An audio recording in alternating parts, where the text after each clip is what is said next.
और जहिया से आ गईल कोरोना के बीमारी, जहिया से आ गईल कोरोना के बीमारी, जिंदगी हो गईल बतवाह हो।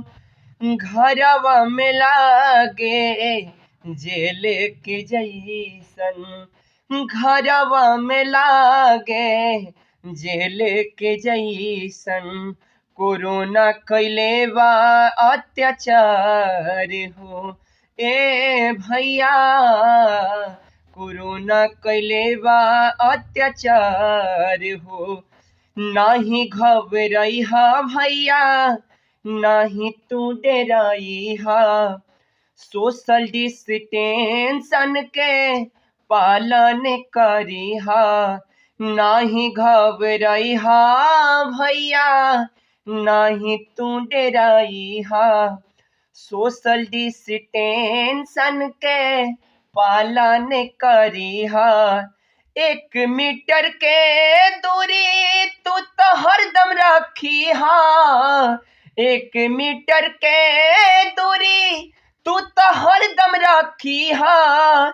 यही में सबके अरमान हो। घरवा में लागे जेल के जैसन, हाँ घरवा लागे जेल के जैसन, कोरोना कैले बा अत्याचार हो। ए भैया कोरोना कैले बा अत्याचार हो। ए चाची कोरोना कैले बा अत्याचार हो। नमस्कार प्रणाम, हम भोजपुरी गायक सौरभ पांडे भैया सभी अपन संपूर्ण देशवासी के गोड़ छुए गोड़ लागत है। एगो छोटा सा प्रयास रहे, कैसा लागल?